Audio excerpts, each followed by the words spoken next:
नमस्कार शेतकरी मित्रांनो, कशा आहात तुम्ही? तर शेतकरी मित्रांनो, आज आपण अमरावती येथील सर्व पिकांचे लाईव्ह बाजारभाव जाणून घेणार आहोत. तर चला शेतकरी मित्रांनो, जराही न वेळ घालवता आजच्या व्हिडिओला सुरुवात करूया. तत्पूर्वी जर तुम्ही आपल्या चॅनलवरती पहिल्यांदाच व्हिजिट करत असाल तर आपल्या चॅनलला नक्की सबस्क्राईब करून घ्या.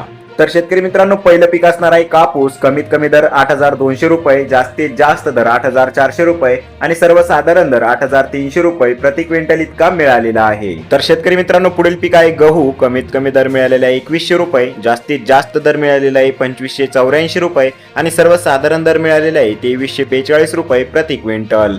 तर शेतकरी मित्रांनो, पुढील पीक आहे मक्का. कमीत कमी दर मिळालेला आहे 1600 रुपये, जास्तीत जास्त दर मिळालेला आहे 1700 रुपये आणि सर्वसाधारण दर मिळालेला आहे 1650 रुपये प्रति क्विंटल. तर शेतकरी मित्रांनो, पुढील पीक आहे हरभरा. कमीत कमी दर मिळालेला आहे 5000 रुपये, जास्तीत जास्त दर मिळालेला आहे 5400 रुपये आणि सर्वसाधारण दर मिळालेला आहे 5200 रुपये प्रति क्विंटल. तर शेतकरी मित्रांनो, पुढील पीक आहे तूर. कमीत कमी दर मिळालेला आहे 7138 रुपये, जास्तीत जास्त दर मिळालेला आहे 7413 रुपये आणि सर्वसाधारण दर मिळालेला आहे 7275 रुपये प्रति क्विंटल. तर शेतकरी मित्रांनो, पुढील पीक आहे सोयाबीन. कमीत कमी दर मिळालेला आहे 5000 रुपये, जास्तीत जास्त दर मिळालेला आहे 5500 रुपये आणि सर्वसाधारण दर मिळालेला आहे 5250 रुपये प्रति क्विंटल. तर शेतकरी मित्रांनो, पुढील पीक आहे अद्रक. कमीत कमी दर मिळालेला आहे 3000 रुपये, जास्तीत जास्त दर मिळालेला आहे 4000 रुपये आणि सर्वसाधारण दर मिळालेला आहे 3500 रुपये प्रति क्विंटल. तर शेतकरी मित्रांनो, पुढील पीक आहे कांदा. कमीत कमी दर मिळालेला आहे 500 रुपये, जास्तीत जास्त दर मिळालेला आहे 1500 रुपये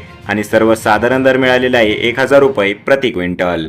तर शेतकरी मित्रांनो, हे होते आजचे लाईव्ह अमरावती येथील सर्व पिकांचे बाजारभाव. तर तुम्हाला हे नवीन अपडेट कसे वाटले आणि तुमच्याकडे पिकांचे बाजारभाव किती प्रमाणात वाढलेले आहे किंवा घटलेले आहे ते कमेंट करून नक्की सांगा. आणि जर तुम्ही आपल्या चॅनलवरती पहिल्यांदाच व्हिजिट करत असाल तर आपल्या चॅनलला नक्की सबस्क्राईब करून घ्या, जेणेकरून तुम्हाला अशाच पद्धतीची शेतीविषयक आणि बाजारभावाविषयी माहिती आपल्या चॅनलवरती बघायला मिळेल. तर चला शेतकरी मित्रांनो, भेटूया परत एका नवीन व्हिडिओमध्ये. तोपर्यंत जय हिंद, जय महाराष्ट्र.